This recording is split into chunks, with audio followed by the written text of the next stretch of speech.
I'm Loretta. I'm 72 years old. I live outside Chattanooga, Tennessee. I was a school secretary for 31 years, and 2 years ago I became a widow. I want to tell you about the morning I sat at my kitchen table and stared at a number I could not explain. I had just gotten my tax summary. My income had gone down. I knew that for a fact. When my husband Darrell passed, I lost his Social Security check. That was gone. Our household income dropped by close to $900 a month. I was living on less. And somehow I owed $4,800 more in taxes than the year before. I sat there for a good 10 minutes just staring at that paper. I thought I had made a mistake. I went back through the numbers. I checked again. No mistake. The number was right. I thought I was losing my mind.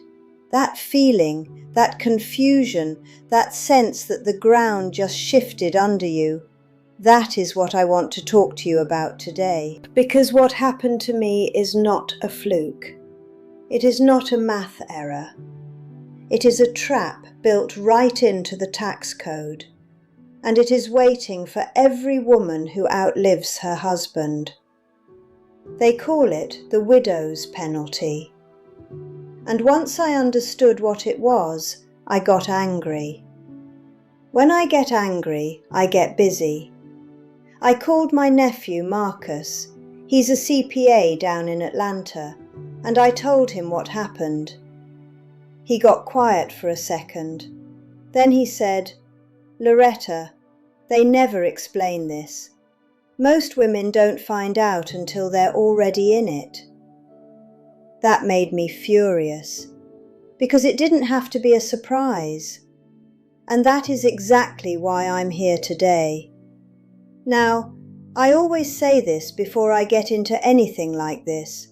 I am not a financial advisor, and I am not a tax professional. I'm a woman who got an expensive surprise and then did her homework.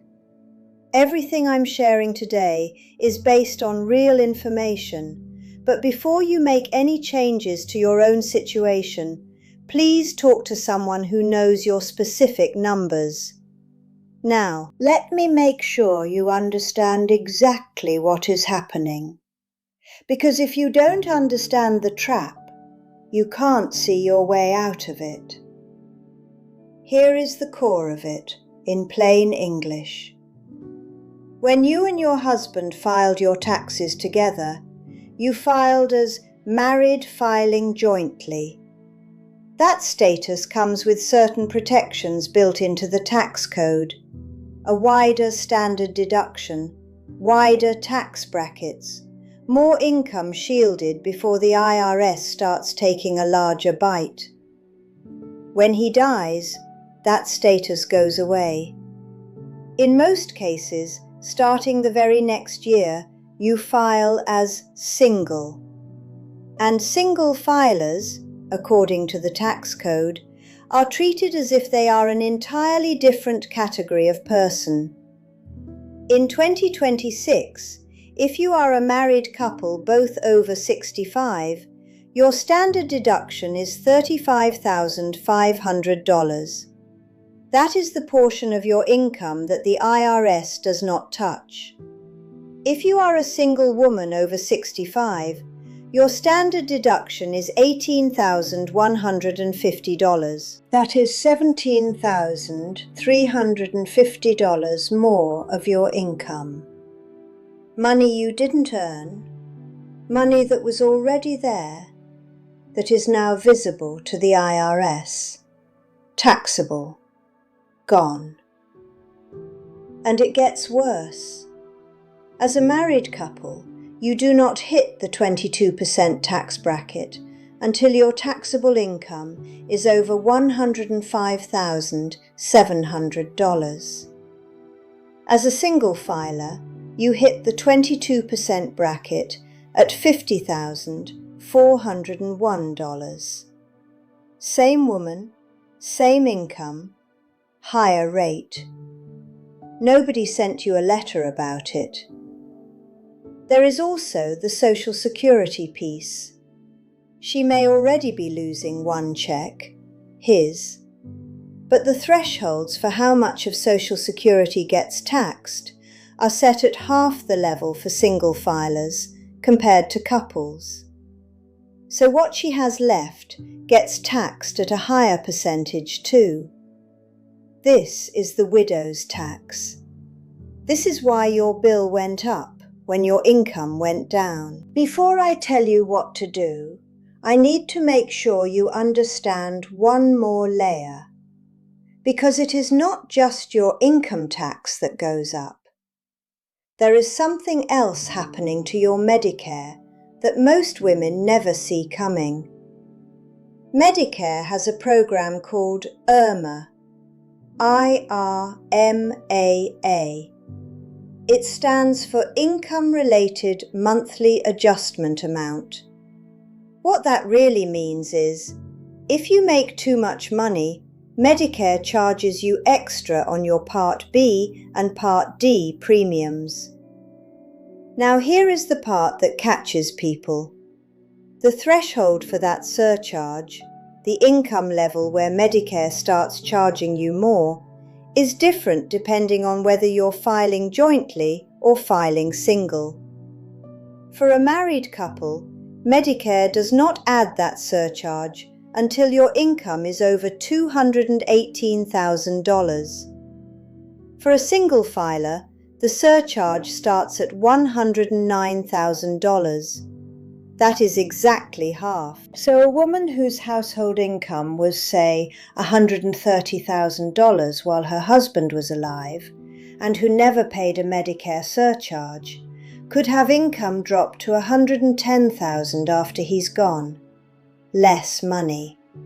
And suddenly she is over the single filer threshold and paying an extra $1,148 a year for Medicare. Less money in, more money out, and nobody warned her. Think of it this way. The tax code was not written for widows. It was written for single people and married couples, and a widow just gets dropped into the single pile. There is no adjustment for the fact that her household bills did not get cut in half when he died. There is no grace period. The year after he's gone, you are single. Full stop. Now, the other piece you need to understand is required minimum distributions, RMDs. Once you reach age 73, the IRS requires you to take money out of your traditional IRA or 401k every single year. You don't get to choose. It's mandatory. And you pay income tax on every dollar you pull out. When Darrell died, his IRA became mine, and those RMDs kept coming, the same mandatory withdrawals. But now they land on a single filer tax return with a smaller standard deduction and tighter brackets. Here's the thing about RMDs. They get bigger every year as you get older, because the IRS uses a formula that requires a larger percentage of the account as you age. So if nothing changes, her taxable income actually goes up over time, even if her spending doesn't. Now you understand the trap. Here is what you can actually do about it. I want to walk you through 4 specific moves. Some of these you can do right now. Some require a conversation with a professional. All of them are real, legal strategies that exist precisely for this situation. Move 1. Know your numbers before you do anything else. Before any of the moves I'm about to describe make sense, you need to see where you actually stand. Here's what I want you to do. Get out a piece of paper. I'm serious. Write this down. Write down your total annual income from all sources: Social Security, any pension, RMDs, part-time work, everything that comes in. Now subtract $18,150. That's your standard deduction if you're over 65 and filing single in 2026. What's left is your approximate taxable income. Now look at this number, $50,401. That is where the 22% tax bracket begins for single filers in 2026. If your taxable income is over that number, you are already in the bracket compression zone. If you're close to it, you need to know that too, because the moves I'm about to describe can keep you from crossing that line. Write this down.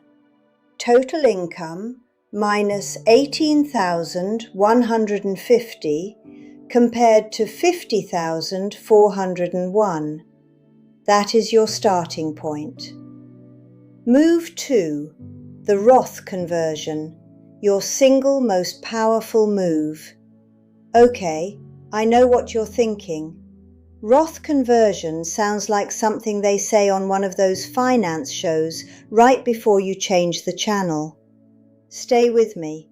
I'm going to make this as plain as I can, because once I understood it, it changed everything.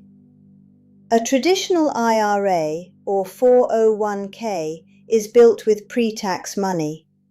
That means every time you take money out, or every time the IRS forces you to take money out as an RMD, you pay income tax on it. It's like a bill that keeps arriving every year, and it gets larger as the account grows and as you age. A Roth IRA is different. It's built with after-tax money. Withdrawals are tax-free. And here is the part that matters most. A Roth IRA has no required minimum distributions. You are never forced to take money out. A Roth conversion means you take some of the money in your traditional IRA and move it into a Roth. You pay the tax on it now, in the year you do it. But after that, it never generates another RMD. It never forces income onto your tax return again. Now, why does this matter specifically for widows? Because in the year your husband dies, you can still file a joint return. That is the last year you have access to the wider married filing jointly brackets, the ones that don't compress until over $100,000. That is the single best year to convert as much as makes financial sense. Here is the specific thing I want you to do. Call the financial institution where your traditional IRA or 401k is held. Say these words: I want to request a Roth conversion illustration. They will show you exactly how much you could convert and what the tax impact would be.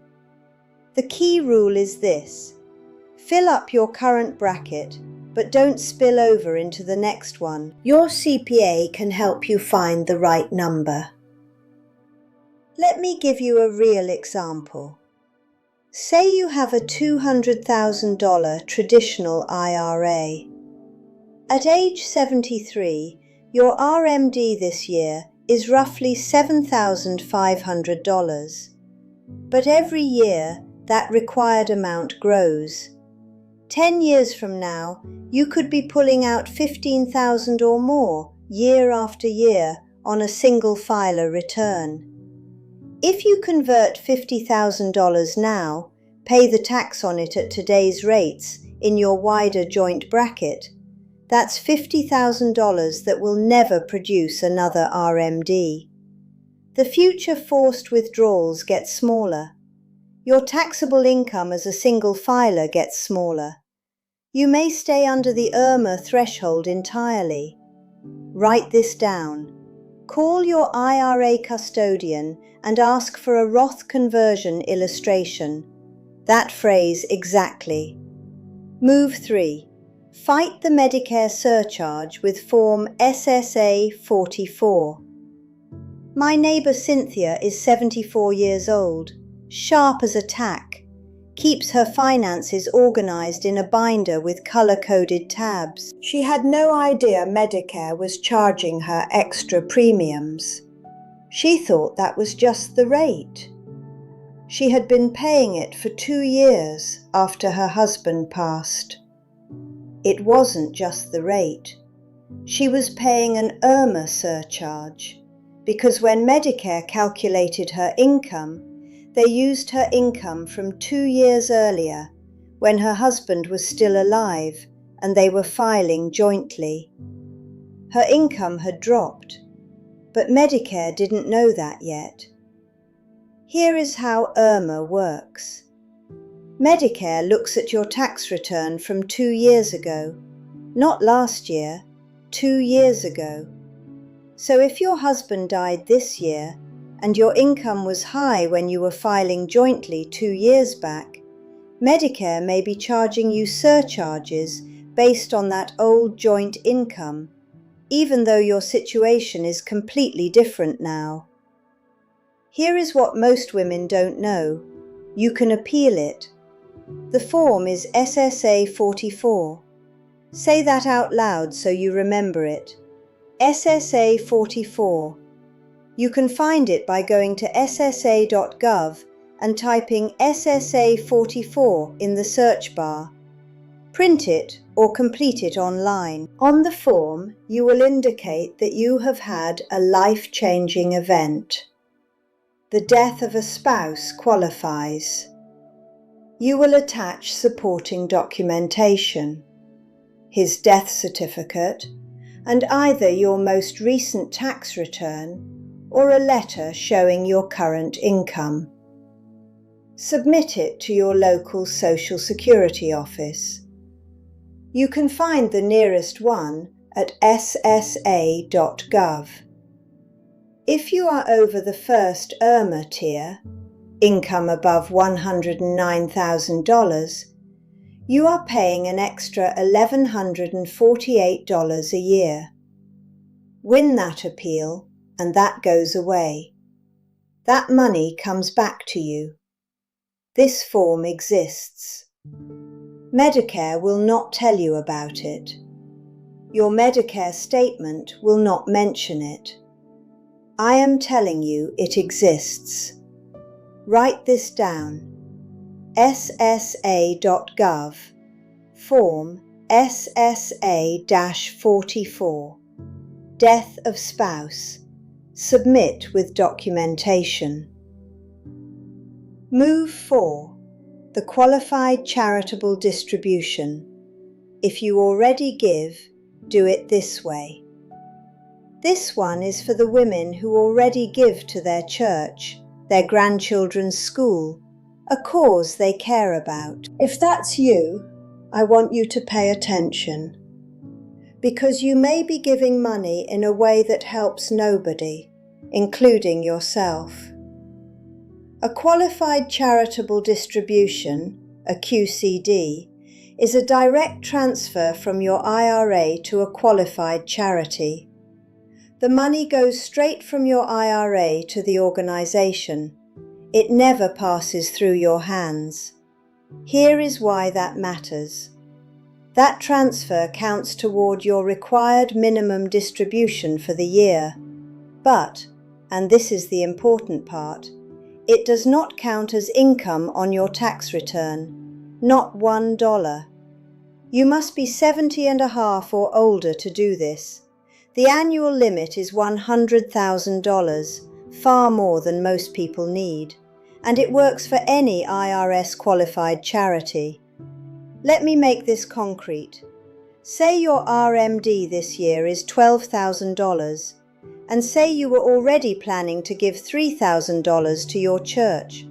You were going to write a check from your bank account, the way you always have. If you write that check from your bank account, the full $12,000 RMD shows up as taxable income. You get a charitable deduction, yes, but only if you itemize. and most women over 65 take the standard deduction, which means that donation does nothing for your taxes. If you instead do a QCD for $3,000 directly from your IRA to your church, $3,000 never appears on your tax return as income. It counts toward your RMD, it goes to your church, and your taxable income just dropped by $3,000. Same act of generosity, very different tax result. To do this, call your IRA custodian and say, "I want to make a qualified charitable distribution." They will handle the paperwork and send the funds directly. That is all you have to say. Now, we've covered the 4 moves. But there are 2 mistakes I see women make that can wipe out everything they just put in place, and I want to make sure you're not one of them. I want you to hear this next part clearly, because it's the part that took me the longest to accept. Mistake 1. Waiting until you're already a single filer to start planning. The Roth conversion, the most powerful move I just described, works best while your husband is still living, or at the absolute latest, in the year he passes, when you can still file jointly one last time. Every year you wait after that, you are converting in narrower single filer brackets. The tax you pay on each converted dollar is higher. The window gets smaller. I know this feels like I'm asking you to think about something nobody wants to think about. But if your husband is alive and you are watching this right now, please do not wait. Go to a CPA this month and ask them to run what's called a widow's scenario analysis. Say those exact words. A widow's scenario analysis. Ask them to show you what your tax picture looks like if you file as a single filer next year. That one conversation, 1 hour with a professional, could save you thousands of dollars every year for the rest of your life. This is not morbid. This is love. Planning ahead is one of the most loving things you can do for your future self. Mistake 2. Doing a large Roth conversion without checking the IRMA look-back. Here is something Marcus made me understand before I converted a single dollar. A Roth conversion increases your income in the year you do it. That's fine, you're paying tax on it, and that is the point. But Medicare uses your income from 2 years ago to set your premiums. So a large conversion in 2026 will affect your Medicare premiums in 2028. This is not a reason to avoid conversions. It is a reason to size them thoughtfully. Your CPA can help you figure out exactly how much to convert to stay under the IRMA threshold, or to at least stay at a tier you can plan around. This is a solvable problem. You just have to know it is coming. Mistake 3. Believing nothing can be done. This is the one that hurts me most to see. Too many women find out about the widow's penalty and just accept it. They think it's fixed, permanent, unavoidable. It is not. The moves I've described today are not tricks. They're not loopholes. They are legal strategies written into the tax code that exist precisely for people in this situation. The Roth conversion, the QCD, Form SSA 44. These are real tools, used by real women, right now. The IRS is not your friend, but the tax code, if you know how to use it, can be. Here is what I need you to walk away knowing. First, check your number. Take your total annual income, subtract $18,150, and see where that lands compared to the 22% bracket threshold of $50,401. That tells you whether you are already in the penalty zone. Second, call a CPA and ask for a widow's scenario analysis. If you don't have a CPA, I'll tell you about a free option in a moment. Third, call your IRA custodian and ask about a Roth conversion illustration. That is the phrase. Free to request, no obligation. Fourth, if your Medicare premiums feel high, go to ssa.gov and search for Form SSA 44. If your income dropped because of your husband's passing, you may be able to appeal your IRMA surcharge and get back over $1,000 a year.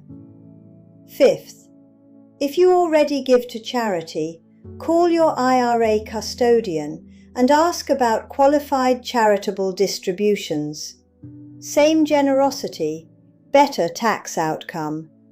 And if you don't have a CPA and money is tight right now, here is something I want you to write down.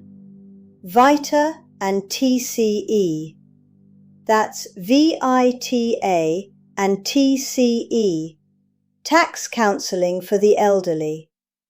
These are free programs run through the IRS, staffed by certified volunteers who are specifically trained on situations like yours.